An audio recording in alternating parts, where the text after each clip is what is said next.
안녕하세요. 반갑습니다. 사무자동화 산업회사 필기 네트워크 일반 22년 2회입니다. 기출문제 풀이론 두 번째고요. 순서대로 수강해 주셔야 되고 과목별로 수강해 주셔야 됩니다. 이번 시간도 좀 길겠네요. 설명할 게 많아서. 사실 문제답만 외워도 되는데 설명을 좀 드리다 보니까 앞에 보니까 강의가 굉장히 길던데. 자, 이번에도 이제 이어서 쭉 한번 살펴보면서 더 추가적인 이야기를 한번 해보도록 할게요. 자, 우리 데이터를 전송하는 방식에는요, 그 문자 지향 방식하고 비트 지향 방식이 있어요. 그래서 문자 지향 방식은 우리가 좀 이따 이제 보게 될 거고, 비트 지향 방식의 대표적인 게 HDLC 방식입니다. 그래서 이 HDLC라고 하는 건 앞에서 보셨다시피 군대가 진군한다 이렇게 생각하시면 되겠고, 그 프레임 구조가 기본적으로 앞에 깃발, 뒤에 깃발, 주소, 야 어느 길로 가야 돼 라고 하는 주소, 그 다음에 장군님 가시고 그 다음에 군바리들 가고 그 다음에 뒤에 의료부대가 따라간다, 이렇게 말씀을 드렸어요. 이게 기본적인 HDLC 기본 구조인데, 자, 요것을 좀 더 응용을 해가지고 총 세 가지로 구분을 해낼 수가 있어요. 우선 I 프레임이라고 하는 애와 S 프레임, U 프레임인데, I는 정보 프레임이에요. 그러니까 기본 HDLC 프레임에다가 이 제어부에 프레임 번호나 흐름 제어 같은 어떤 정보를 포함시키는 거예요. 그 구조는 똑같습니다. 그런데 이 기본 HDLC 구조보다는 약간 더 뭐라고요? 사용자 정보하고 제어 정보를 포함한 형태를 i프레임이라고 그래요. 정보를 가지고 있는 거예요. 사용자 정보, 제어 정보. 그래서 얘를 i프레임이라고 이야기하고요. 그 다음에 이제 S프레임이라고 하는 거는 얘는 슈퍼바이저예요. 슈퍼바이저니까 감독이죠. 그래서 얘는 제어 정보만 가지고 있어요. 여기 보시면은 정보부가 빠져 있죠? 그지? 그래서 얘는 제어부만 이렇게 들어있다는 거. 자, U 같은 경우는 unnumbered 프레임이에요. 얘는 링크 관리 정보만 포함을 하고 있어요. 그래서 여기에 정보부 대신에 관리 정보를 포함하게 됩니다. 그래서 사실 이 문제는 많이 출제되지는 않아요. 그러니까 시험 100번 보면 한 2번 정도 출제될 정도이긴 한데, 기본적인 구조로 보는 우리 HDLC 구조, 요거를 기억하시고요. 그리고 여기 HDLC 구조에서 사용되는 하위 구조거든요. 얘가 베이스고 이렇게 응용해서 사용할 수 있다라는 건데, ISU가 있다 이렇게 기억하시면 돼요.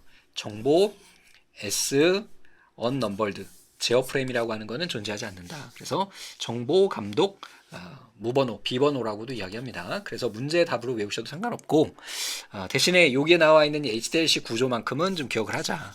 여기까지는 몰라도 되지만 요거는 기억하자 정도로 기억하시면 되겠습니다. 반송파로 사용되는 정현파의 진폭이래요. 진폭. 진폭은 우리 뭐라고요? 앰플리튜트라고 이야기했죠.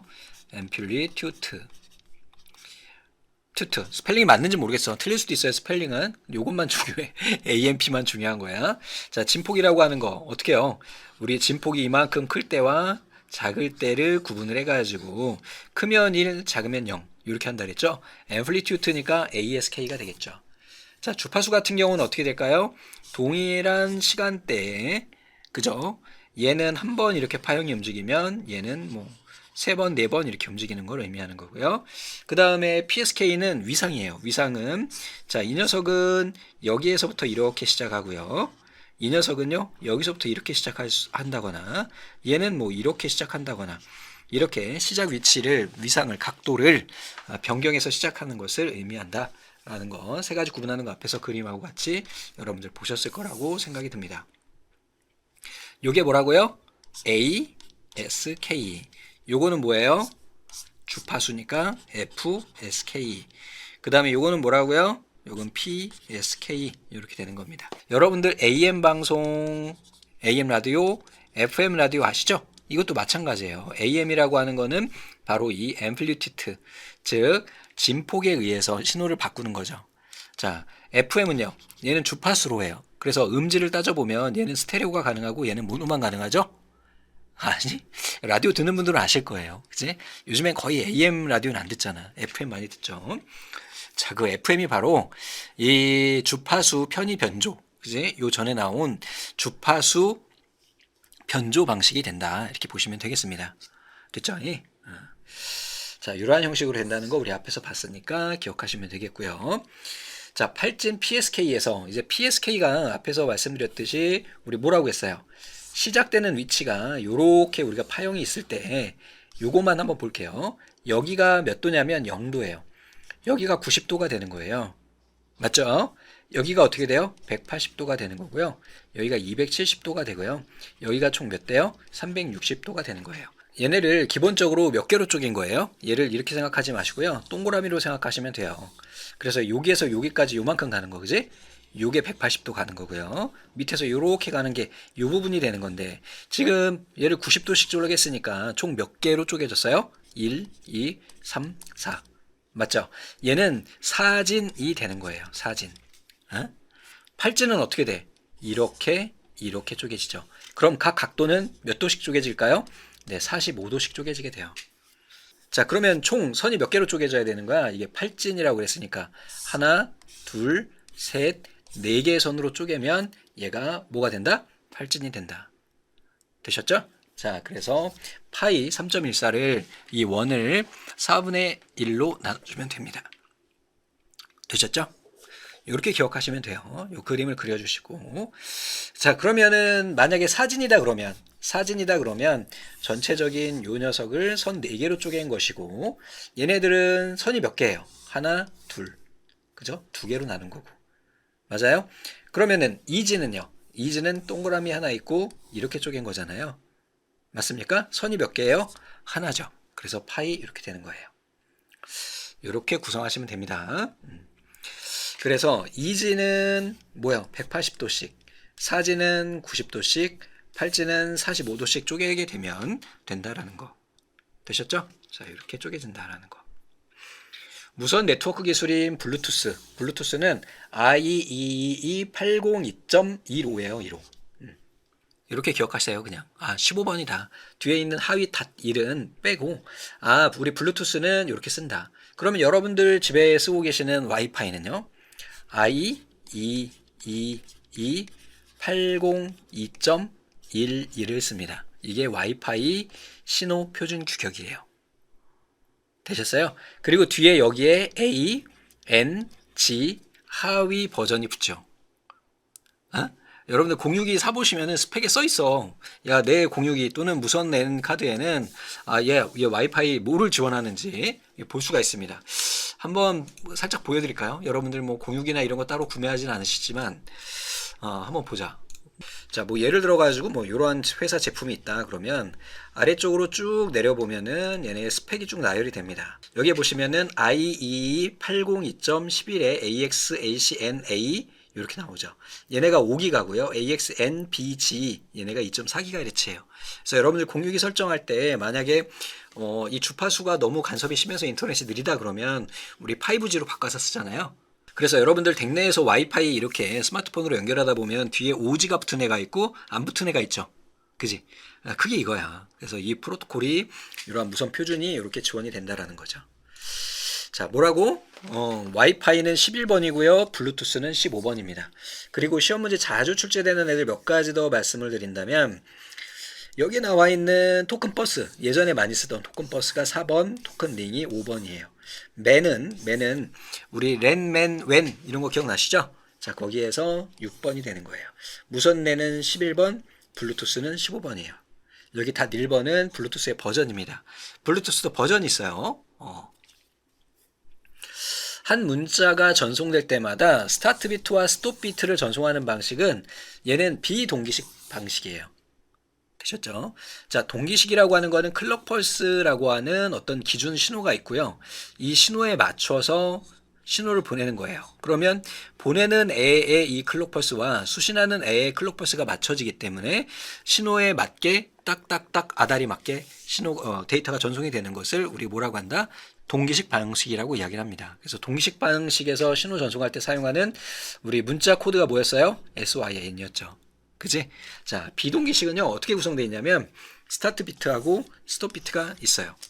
그리고 거기 데이터 비트, 페리티 비트가 포함이 돼서 전송이 되는 게 바로 비동기식 방식이 됩니다. 얘는 문자 지향형이에요. 그렇게 기억하시면 됩니다. 우리 앞에서 배운 HDLC 있죠? 요거 설명할 때 얘는 BT 지향형이라고 그랬잖아요. 얘는 바로 뭐라고? 문자 지향형이에요. 얘가. 되셨죠? 자, 비동기식 방식은 스타트 비트와 스톱 비트가 있다. 이렇게 된다라는 거 그냥 기억하시면 됩니다. 그래서 스타트, 스톱 나오면 비동기 방식이다. 이런 클럭 버스를 사용하지 않는다. 이렇게 생각하시면 돼요. 자, 광섬유 케이블에 대한 클래딩 또 나왔죠. 그래서 이렇게 안에 코어가 있는 거고 겉에 있는 이 클래딩에 의해서 신호가 앞쪽으로 굽어서 가는 전반사 효과를 이용을 해서 신호를 사용한다. 똑같은 문제네요. 그죠? 데이터그램 방식. 그래서 앞에서 우리 데이터 전송하는 방식 중에는 크게 뭐가 있다 그랬어요? 구분을 해보자.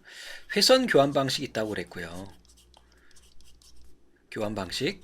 그래서 이게 보통 우리가 전용 회선이라고 하는 방식을 의미해요. 다음에 이번에는 축적 교환 방식이 있어요. 축적 교환 방식에는 또 크게 두 가지가 있다 그랬죠? 뭐가 있었어요? 메시지 교환 방식이 있었고요. 메시지는 각각의 크기가 다르기 때문에 A라고 하는 시스템과 B라고 하는 시스템이 공평하게 데이터 회선을 사용할 수 있는 그런 공평성이 훼손되기 때문에 얘네를 똑같은 크기로 쪼개서 쓴 애는 뭐가 있다? 바로 패킷 교환망이 있어요. 그리고 패킷 교환망에는요, 이 패킷을 보내는 방식에 따라 가상 회선 방식과 무슨 방식? 데이터그램 방식이 있어요. 얘네가 다 연결되는 겁니다. 그래서 전송 방식에는 이렇게 큰 그림으로 회선 교환, 전용 회선 방식과 축적 교환에서 메시지와 패킷 교환이 있고, 패킷 교환에서의 가상 회선과 데이터그램 방식이 있어요. 자, 이제 요것들이 종종 출제되기 시작하는데, 가상 회선 한다는 건 뭐냐면 회선 교환처럼 가상으로 전용 회선을 까는 것과 같이 미리 경로를 결정하고 가요. 이걸 가상 회선이라고 이야기를 해요. 데이터그램은요, 경로 설정을 하지 않고 그냥 무작정 출발을 해요. 자, 예를 들면 이런 거죠. 제가 20대 때 친구들하고 같이 자주 모여서 놀러 다녔어요. 그러니까 애들이 호출합니다. 야, 강릉 쏘자? 그러면은 그때 당시에 차 있는 아이들이 한 4-5명 돼가지고 그 차들을 가지고 수원 어디에 모여가지고 야, 쏘는 거야. 야, 그럼 이제 그때 어떻게 하냐면 그때 내비게이션이었기 때문에 지도를 이렇게 딱 펼치고요. 야, 우리 가다가 강릉 휴게소에서 만나자. 집결하는 거야. 그리고 나서 강릉으로 가자. 또는 어디에 중간에 있는 어디 휴게소에서 들렸다 이렇게 가자라고 하는 어떤 경로를 미리 설정하고 가요. 이게 바로 가상회선 방식이에요. 되셨죠? 그럼 요즘으로 따지자면 어떻게 될까? 제가 친구들하고 수원역 광장에서 모였어요. 차를 다 쫙 떼고 야, 이제 출발하자 하고 내비를 딱 찍어요. 그랬더니 다 똑같은 경로를 타고 가겠죠. 내비를 찍는 순간, T맵을 실행을 해서 경로를 선정하는 순간 우리가 가는 경로는 다 똑같을 거예요. 그지? 사실 다를 수도 있긴 하지만 그 상황에 따라서 같다고 가정을 하자고. 같은 그 회선을 따라서 쭉 순서대로 나열돼서 가는 것을 가상 회선 방식이라고 이야기를 하고요. 데이터그램 방식은 내비를 사용하지 않아요. 야, 이 땅이다. 꼴찌로 오는 놈이 회 쏘는 거다. 이게 바로 데이터그램이에요. 무슨 얘기인지 아시겠죠? 그래서 A라고 하는 친구, B라고 하는 친구, C라고 하는 친구, D라고 하는 있는 친구가 있으면 얘네는 내비게이션으로 똑같은 경로를 타고 순서대로 가요. 우리 수학여행 갈 때 버스 줄 서서 가는 것처럼 가는 거야. 이게 가상회선 방식이에요. 내비 찍고 가는 거. 데이터그램은요, 그냥 출발하는 거야. 그러니까 어떤 놈이든 길을 잘 아는 놈도 있을 거 아니야. 간 지선이 있을 거 아닙니까? 간 지선을 따라서 뭐 국도도 가고 막 이렇게 해가지고 A라고 하는 놈은 이렇게 가고 B라고 하는 놈은 이렇게 가고 뭐 C라고 하는 놈은 또 뭐 이렇게 가고 뭐 등등등 여러 가지 방식이 있을 거야. 그럼 차이가 뭐가 있을까요? 중요한 토픽이 있는데 가상회선 방식은 순서대로 나열해서 간다 그랬죠. 도착했을 때 가상회선 방식은요. 순서가 그대로 A, B, C, D 순서로 도착해요. 그잖아. 우리 수학여행 갈 때 버스 타고 가면 줄 서서 쫙 가면 1호차, 2호차, 3호차, 4호차 똑같은 길로 가고 똑같은 줄로 가잖아. 그게 바로 가상회선 방식이고 데이터그램은 요 이 땅하고 꼴찌가 회사하는 거야. 그때는 어떻게 돼? 난리도 아니지. 그지? 똑같은 길로 갈 리가 없어. 길 막히면 국도로 막 가고 막 산길로 막 가고 막 이렇게 된단 말이야. 그러면 최종적으로 도착하는 애의 순서는 A, B, C, D가 될까요? 아니지. 그건 누가 어떻게 될지 모르지. B가 먼저 올 수도 있고 D가 먼저 올 수도 있고 A가 먼저 올 수도 있고 C가 먼저 올 수도 있어요. 이런 거야. 그럼 어떻게 해야 될까? 이 데이터의 순서가 바뀌니까 얘는 재조립 단계가 필요해야 돼요. 그래야 써먹을 수 있어. 얘는 그냥 순서대로 오니까 그냥 그대로 쓰면 되는데 얘는 다시 ABCD로 변경해주는 재조립이 필요하게 돼요. 기본 큰 틀의 설명은 다 끝났어요. 자, 그럼 데이터그램 방식이에요. 이거는 뭐라고? 경로 설정 없이 그냥 가는 거야. 수신지의 마지막 노드에서는 송신지에서 송신한 순서대로 패키지 도착하나요? 아니요. 이거는 뭐야? 가상회선 방식이에요. 모든 패킷은 설정된 경로에 따라 전송된다? 아니요. 지 마음대로 가는 거야. 미리 설정된 경로상의 각 노드의 패킷에 대한 경로를 알고 있으므로 경로 설정과 관련된 결정을 수행할 필요가 없다 그랬는데, 얘도 마찬가지죠. 뭐 이미 내비를 찍고 야 여기 찍고 갈 거야 순서대로. 가상회선에 대한 내용이 되겠죠. 네트워크 운영에 있어서 보다 높은 유연성을 제공한다. 얘가 바로 데이터그램 방식이에요. 되셨죠? 자주 출제됩니다. 이거 괜히 설명하는 게 아니야. 자, 회선 교환 방식이라고 하는 거는 A라고 하는 시스템, B라고 하는 시스템, C라고 하는 시스템과 여기 D, E, F라고 하는 시스템이 있으면, 이렇게 있으면 중간에 회선이 하나만 있어요. 그럼 어떻게 되느냐? A라고 하는 애가 E로 연결이 된 상태면 다른 애들은 이 회선을 쓸 수가 없어요. 그지? 전용 회선 방식이야. 만약에 이럴 경우에는 아예 직접적으로 1대1로 이렇게 연결해서 고속 전송을 할 때는 도움이 되지만, 융통성 있는 전송을 하거나 회선의 사용률을 높이는 데는 좀 부적합해요. 그래서 근거리에서는 우리가 회선 교환 방식을 쓰지만, 장거리에서는 무조건 축적 교환 방식 중에 패킷 교환 방식을 사용하게 됩니다. 가상회선을 쓰든 또는 데이터그램을 쓰든 이거는 그 시스템 상황에 달라지는 거고, 여러분들 앞에서 VPN이라고 하는 거 보셨나요? VPN? 가상사설망. 그게 이제 여기에 연결되는 거야, 이제. 전용회선처럼 나 혼자 쓰는 것처럼 이 공용선을 쓰는 거. 이것까지도 다 하나로 묶어서 생각하시면 됩니다. 자, 그래서 이것이 바로 데이터그램 방식인 거예요. 그래서 인터넷이 있는 거고요. 패킷이 1, 2, 3, 4가 있는데, 얘네가 순서대로 이렇게 뭐 가는 게 아니라 지 맘대로 막 가는 거야. 그지? 그래서 도착을 했어. 도착을 했더니 그냥 순서가 엉망이 된 거야. 그래서 다시 재정렬, 재조립해야 되는 단계가 필요한 게 바로 뭐다? 데이터그램 방식이다. 자, 이거는 100% 출제가 되는 아이입니다. 그냥 무조건 알고 있어야 돼요. 그지? 변조 속도가, 여러분들 변조 속도라고 하는 거는 뭐냐면은, 어떤 신호가 1비트라고 했을 경우에, 이렇게 주파수가 있을 경우에 얘를 1비트로, 그지? 파형 하나가 한 1 위상이 1비트야. 1비트로 표현하는 형태를 우리가 이야기하고요. 바로 이러한 하나의 파형을 1비트로 표현하는 요 단계를 뭐라고 한다? 변조한다고 얘기해요. 아날로그 신호를 디지털 신호로 변환하는 것을 변조라고 해요. 근데 변조하는 속도가 기본적으로 1600 보우면, 전송 속도도요 1600 bps예요. 그러나 문제에서 뭐라 그랬냐면, 얘는 한 번에 3개씩 보낸대. 얘는 한 번에 하나씩 보냈는데 3번씩 보낸대. 그럼 어떻게 해야 돼? 곱하기 3하면 되지 뭐. 맞아요? 트리가 3이잖아. 그럼 곱하기 3하면 얼마야? 3, 6, 18. 18 이렇게 되겠죠? 그지? 그리고 3, 1은 3. 4800이 되겠네요. 어렵지 않죠? 기본 내가 전송하는 게 단위가 1비트라면 보와 BPS는 같아요. 하지만 한 번에 3개를 보낼 수도 있고 2개를 보낼 수도 있고 4개를 보낼 수도 있거든. 그래서 각각 보내는 비트의 단위에 따라서 뭐 1비트 이때는 똑같아요. 만약에 2비트를 보낸다 그러면 당연히 2배가 되겠지. 한 번에 3개 보내면 3배가 되겠지. 맞아요? 여기에서 얘네를 트리비트, 디짓비트, 원비트라고 이야기를 하고요. 기본적으로 2 위상, 기본 2 위상이 1비트라고 해요. 됐죠? 2 위상이 뭐여서 그래? 이게 2 위상이에요. 45도씩 쪼개는 거. 즉 90도씩 보내는 거를 1비트로 봅니다. 됐죠? 더 한 번 쪼개면 이게 뭐가 되는 거야? 4위상이 되겠죠. 한 번 더 쪼개. 이렇게 쪼개면 8위상이 되는 겁니다. 되셨죠? 자, 그것까지 이렇게 그림을 그려서 생각하시면 굉장히 복잡해지고요. 기본적으로 비트라고 하는 것은 0과 1이 존재하기 때문에 이게 1비트가 얼마냐면 요 한 칸이에요. 이게 1비트예요. 맞아요? 그럼 만약에 2비트다 그러면 비트가 2개죠. 근데 여기에는 뭐만 들어갈 수 있어? 0이나 1만 들어갈 수 있죠. 얘는 뭐가 들어갈 수 있어요? 00, 01, 10, 11. 총 4가지의 경우의 수가 들어갈 수 있죠. 4가지의 경우의 수가 들어갈 수 있다는 것 자체가 뭐라고? 우리 4위상이라고 이야기를 해요. 즉 2비트는 4위상으로 표현이 되는 거예요. 그러면 3비트는요. 야, 열나 어렵다, 그지?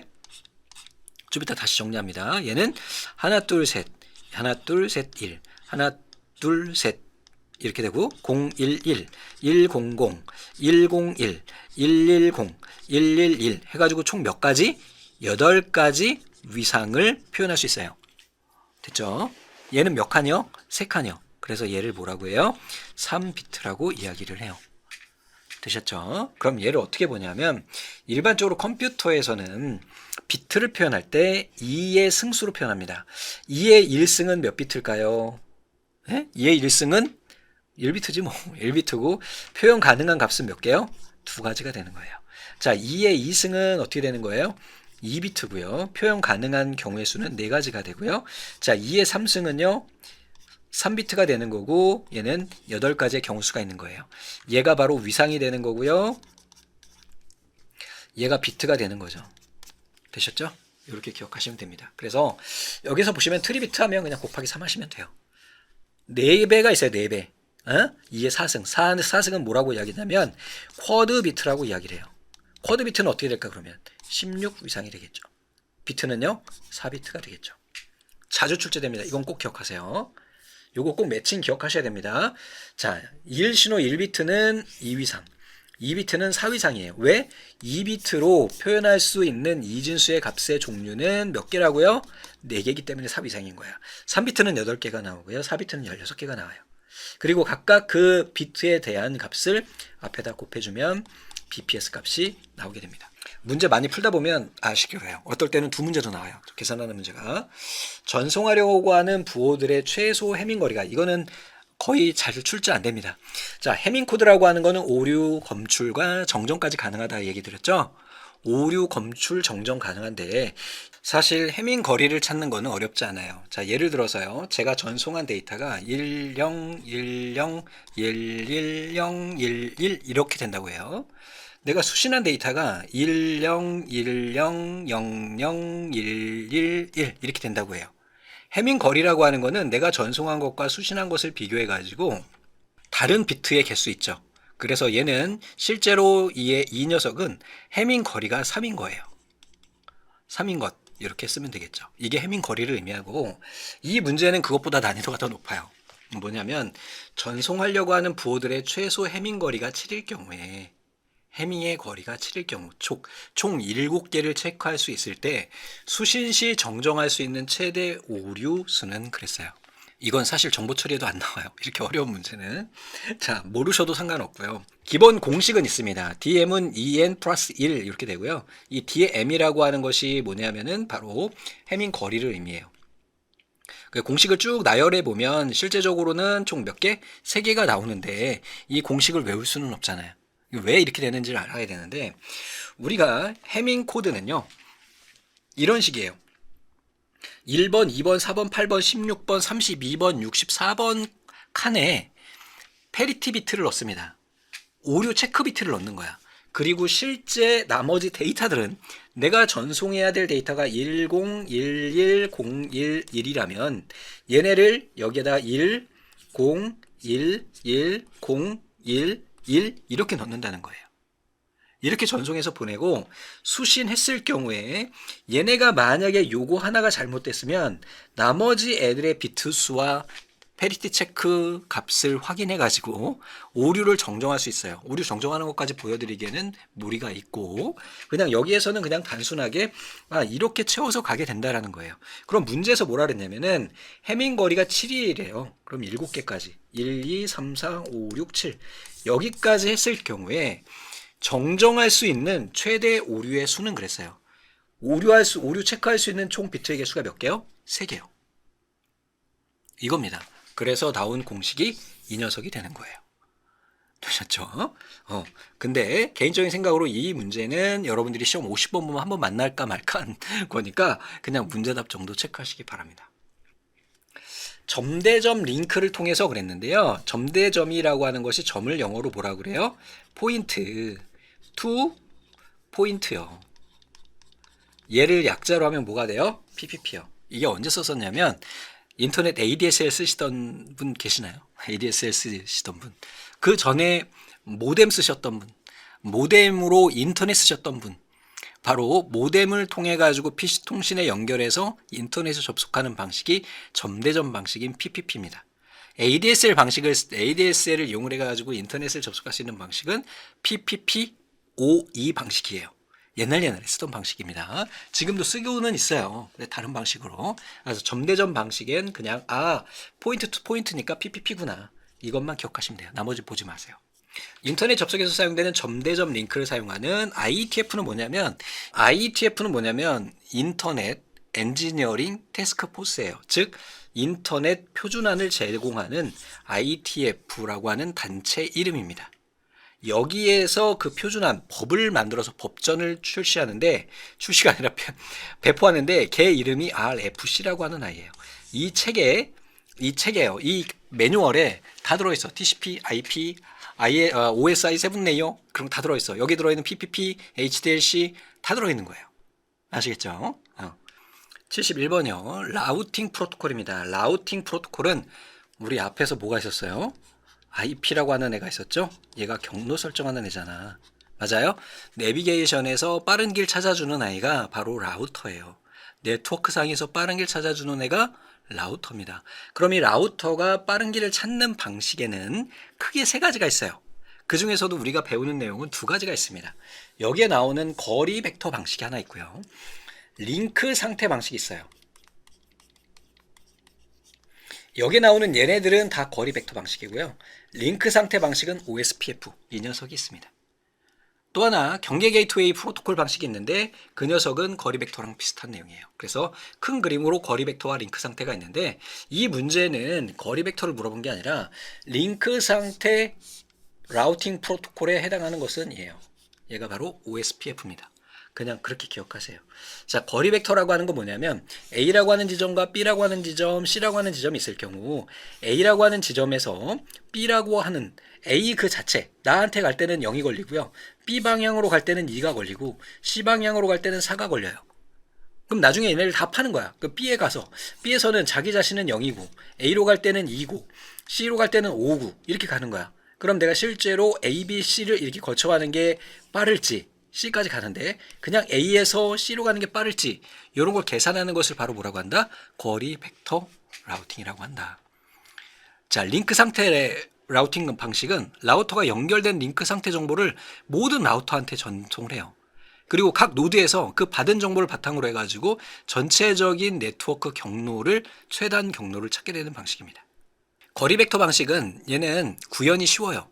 대신에 찾는 방식이 좀 오래 걸리게 됩니다. 대표적인 게 이 RIP예요. RIP는 라우팅 인포메이션 프로토콜이고 BGP는요 보더 게이트웨이 프로토콜이에요. 이건 버리시고 RIP와 BGP 이 정도 기억하시고요. 실제 사무자동화에서는 얘네들보다 이 OSPF를 더 많이 물어봅니다. 그래서 링크 상태 라우팅 프로토콜은 OSPF 이렇게 기억하시면 되겠어요. 오픈 쇼티스트 패스 퍼스트예요. 얘는 링크 상태에서 오픈 쇼티스트가 뭐야? 가장 짧은 패스가 뭐야? 경로 먼저 간다. 그래서 이 방식을 쓰는 것이 바로 뭐가 된다? 링크 상태를 확인하고 가는 것이다. ATM 이것도 그냥 외우세요. ATM이라고 하는 거는 우리 ISDN이라고 우리 기본 강의에서 배우셨는데 ISDN 중에 광대역 ISDN에 실제 구현된 기술 방식이 ATM입니다. 현재도 우리가 쓰고 있고요. 그래서 광대역 종합통신망에 BISDN을 실현하기 위해서 사용되는 것이고 여기에서는 이 숫자가 중요해요. 얘는 48 페이로드와 5바이트의 헤더를 가지고 있어요. 되셨죠?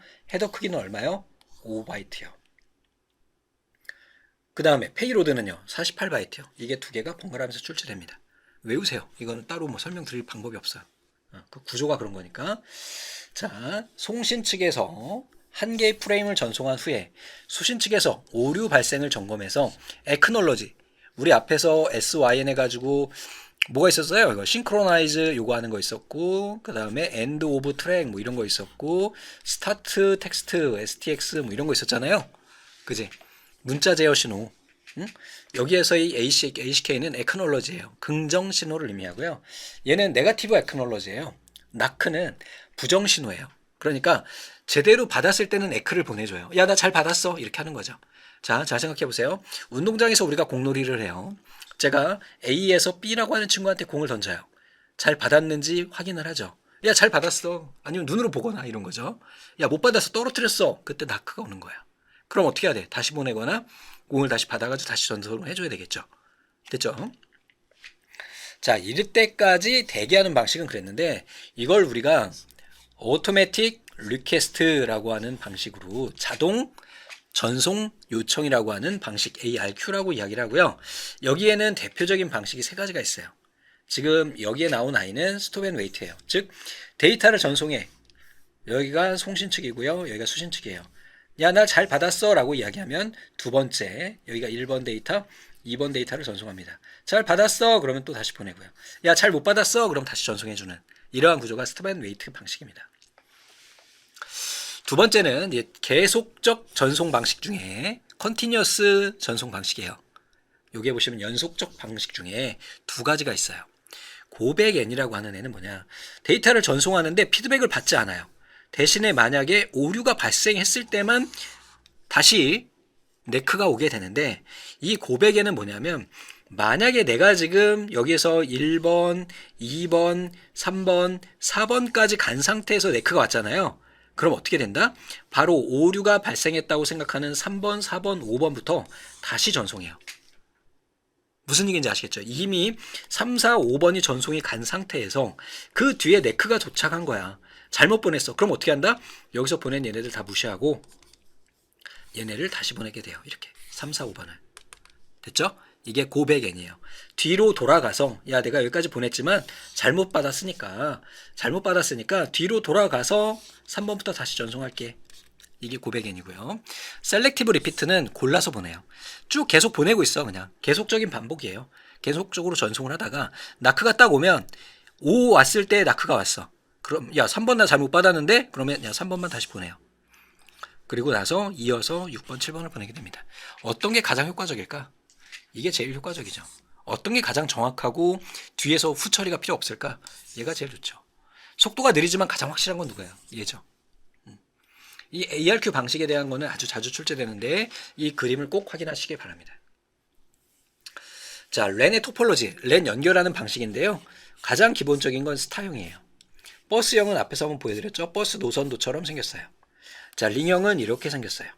스퀘어형이라고 하는 건 없고요. 망형 있어요. 메쉬형. 메쉬형 있어요. 자, 제일 먼저 이 녀석이 나왔고요. 그죠? 얘네를 연결해서 네트워크, 메쉬형, 망형 다 같은 말이에요. 망형이 나왔고 그 다음에 링형이 나왔어요. 그 다음에 버스형이 나왔고 현재 우리가 쓰고 있는 게 버스형이에요. 만약에 동탄을 가는 버스예요. 근데 요즘엔 동탄이 2까지 개발이 완료가 됐죠. 그러면 예전에는 동탄 2까지 가는 버스가 없었어. 근데 동탄 2가 개발되면서 거기까지 버스가 더 연장해서 가. 아, 쉬운 일이잖아. 왜? 버스는 가능하잖아, 그게. 그지? 전철도 마찬가지죠. 그런 방식으로 쉽게 확장할 수 있어요. 그리고 특정 단말이 고장이 나도 여기 고장 나도 그냥 지나가면 되거든. 이런 방식을 버스형이라고 이야기한다. 우리가 쓰고 있다. 그러면 버스형에서 사용하는 전송 방식, 전송 오류 체크 방식이 뭐였어요? 우리 첫 번째에서 배웠죠. CSMA CD 방식 있었죠. 첫 번째 회차에 문제 나왔죠. 다 같은 경우 이러한 형태로 구성이 된다. 자, 전송 제어 문자 나왔네요. 아무런 에러가 없다. 이거 뭐라고요? Acknowledge ACK예요. 야, 네거티브 Acknowledge. 야, 잘못 받았어. 야, 투명성 확인. 인쿼리는 뭐야? 요구 확인. 인쿼리. 그치? 자, SOH, EOT, 인쿼리, 또 DLE, 이거 투명성, 투과성, 요거 기억하십시오. 종종 출제됩니다. 이거 이번에는 그냥 Acknowledge가 나온 것이고. 자, 8진이라고 했어요. 8진이니까 몇 비트가 되는 거야? 2의 3승이 얼마가 되는 거예요? 8이 되는 거니까 우리가 필요한 거는 여기에 나오는 요 비트가 필요한 겁니다. 그러니까 결국은 얘는 3비트 전송 방식을 쓰는 거예요. 그러면 모뎀에서 전송 속도가 4800bps야. 이번엔 거꾸로네. 앞에서는 어떻게 했어요? 보우를 선생님 이거 바우드라고 읽잖아요. 아니요, 보라고 읽어. 여러분들 아시잖아요. 영어 말고 뭐 똑같이 알파벳을 쓰는데 뭐 독일이나 아니면 프랑스 뭐 이런 애들 발음이 다르잖아. 그것처럼 이 보어가 학자 이름이거든. 그때 당시에 바우드라고 읽지 않았어. 그 사람 학자 이름이 그 나라에서는 보라고 이야기했어요. 그렇기 때문에 얘는 보가 되는 겁니다. 자, 보를 우리가 BPS로 할 때는 여기다가 비트를 곱하는 거죠. 그럼 반대로 역으로 간다면 어떻게 하면 될까? 어? 얘를 어떻게 해주면 돼? bps 나누기 비트로 해주면 얘가 보우로 다시 바뀌겠죠. 그러면은 요거 3으로 나누면 어떻게 돼요? 3으로 나누면 3일은 3, 18, 36, 1600이네요. 끝. 구분하셔야 됩니다. 우리가 기존에 앞에서 배웠던 거는 보우를 BPS로 바꾸는 거고요. 이번에는 얘를 뒤집어서 오기 때문에 비트가 이쪽으로 오면 어떻게 돼? 곱하기가 나누기로 바뀌겠죠? 이렇게 나눠주면 된다는 거죠. 자, 1비트는 2위상, 2비트는 4위상, 3비트는 8위상이고 각각 1보호, 2보호, 3보호 이렇게 구성이 된다. 만약에 근데 얘네를 다시 보호에서 BPS로 바꾼다면 어떻게 될까요? 그냥 얘 같은 경우는 그냥 BPS가 되겠죠? 대신에 얘 같은 경우는 어떻게 될까요? 보호 나누기 2. 얘는요, 보호 나누기 3 이렇게 되겠죠. 얘는 뭐 1이니까 하나만 하지. 다음에 펄스 변조에서 아날로그 정보의 크기에 따라 펄스 반송파의 폭을 변화시키는 변조 방식을 그랬어요. 폭을 변화시키는 건데 폭을 뭐라고 하나요? 위스라고 표현하죠? 얘는 PWD입니다. 얘 PCM에 대한 내용이고요. 제일 먼저 이 녀석이 뭐였어요? 여기가 표본화 단계죠. 두 번째, 이 녀석이 뭐예요? 양자화 단계죠. 얘는 뭐예요? 부호화 단계죠. 그래서 이 문제에서처럼 펄스 변조에서 아날로그 정보 신호를 크기에 따라 펄스 반송파의 폭으로 변환하는 게 PWM 이렇게 됩니다. 이것도 간혹 출제되는 아이예요. 요거는 기억나시죠? 우리 음성을 이렇게 아날로그 신호가 있고요. 거기에서의 각각의 포인트의 크기 값을 찾아요. 양을 체크해요. 그래서 그거를 이렇게 양의 값으로 표현을 해주는 게 양자화고 이 단계를 PWM이라고 한다. 또 같은 문제네요. 아날로그 데이터를 디지털 신호로 변환하는 이 녀석은 뭐라고 한다고요? 표인봉. 인봉. 2번이 답이네요. 어렵지 않죠? 표인봉. 자, UDP 프로토콜이에요. 우리 이거 이제 또 설명이 좀 돼야 돼요. 우리 전송 프로토콜에는 크게 앞에서 봤던 TCP라고 하는 아이가 있고요. 여기에 나오는 UDP라고 하는 아이가 있어요. TCP는요, 신뢰성을 제공해요. 얘는 신뢰성을 제공하지 않아요. 아, 선생님, 신뢰성 제공 안 하면 안 써야 되는 거 아닌가요? 아니요, 그게 아니에요. 우리가 일반적으로 웹페이지나 아니면 중요한 정보들을 주고받을 때는 이 녀석을 씁니다. 아니면 이런 경우죠. 멀티미디어, 즉 내가 유튜브를 보거나 또는 넷플릭스를 보거나 이럴 경우에는 UDP를 씁니다. 무슨 차이냐면, 자, 만약에 일반적으로 제가 인터넷에서 어떤 프로그램을 하나 다운받아요. 근데 다운받다가 1비트의 오류가 발생했어. 그럼 어떻게 하나요? 처음부터 다시 받아요. 아니면 오류 난 부분만 다시 받는다든지. 그게 바로 신뢰성을 제공하는 TCP 방식이에요. 그런데 만약에 여러분들이 유튜브 영상을 보는데 전송 중에 1비트의 오류가 생겼어요. 근데 1비트라고 하는 건 영상에서 여러분들은 느끼지 못해요. 기계도 못 느껴요. 근데 TCP 방식으로 전송을 하면 어떻게 될까요? 야, 1비트 오류 났으니까 처음부터 다시 봐야 돼.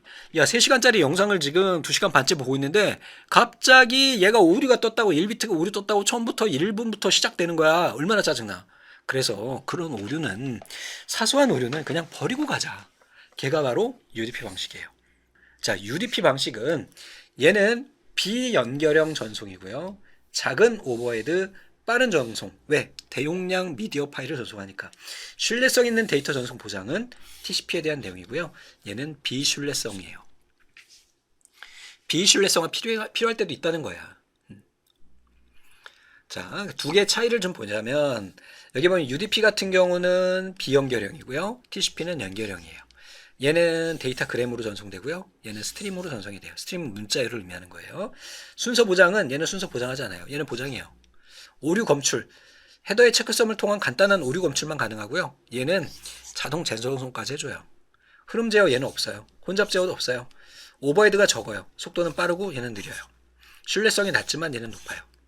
자, 주로 UDP는 실시간 스트리밍, 즉 유튜브나 뭐 이런 것들. 또 TCP는요, 파일 전송이나 이메일, 원격 접속, 오류가 발생하지 않도록 하는 부분에 사용이 됩니다. 자, 패킷 교환 방식. 앞에서 우리 축적 교환 방식에는 크게 두 가지가 있다고 이야기했어요. 첫 번째 메시지 교환 방식이 있었어요. 메시지 크기로. 그러니까 요 글 하나도 메시지고요. 요 글 하나도 메시지예요. 어떤 게 더 길어요? 얘가 더 길죠? 그러면 얘가 다 처리될 때까지 기다려야 돼. 그러지 말고 우리 글씨 하나씩 보내자. 쪼개가지고 글씨 하나씩 보내자. 공통으로 너 하나 보내고 나 하나 보내고 나 하나 보내고 이렇게 보내자. 그게 바로 뭐라고? 패킷 교환 방식이에요. 정리가 됐어. 메시지 교환 방식과 같이 축적 교환 방식이고요. 트래픽 용량이 적은 경우 유리하다. 전송할 수 있는 패킷의 길이가 제한되어 있다. 데이터그램과 가상회선 방식이 있다. 이거 맞죠? 트래픽 용량이 적은 경우에 유리하지 않고요. 패킷 교환 방식은요. 트래픽 용량이 많을 때 써요. 됐죠? 전송할 수 있는 패킷의 길이가 제한되어 있다. 그치? 글씨 하나씩 보내기로 했잖아. 그게 하나의 패킷이잖아. 이렇게 구성이 되는 것입니다. 자, 그래서 여기까지 해가지고 패킷 교환 방식 우리가 정리가 됐고요. 앞에서 우리 데이터그램하고 가상회선 방식까지 설명이 됐으니까 이 내용들 모두 다 정리해 주시기 바랍니다. 다음 회차 풀이에는 패킷 교환 방식 더 이상 설명 안 해요. 자, 꼭 강의 끝나시고 문제풀이 다시 한번 보시고, 제가 문제 다 외우라고 말씀드렸던 거 뭐 있었어요? 거리 벡터 라우팅, 링크 상태 라우팅, 여기에서 OSPF 요거 외우라고 말씀드렸죠? 요거 하나 기억하시면 되겠습니다. 고생하셨습니다. 감사합니다.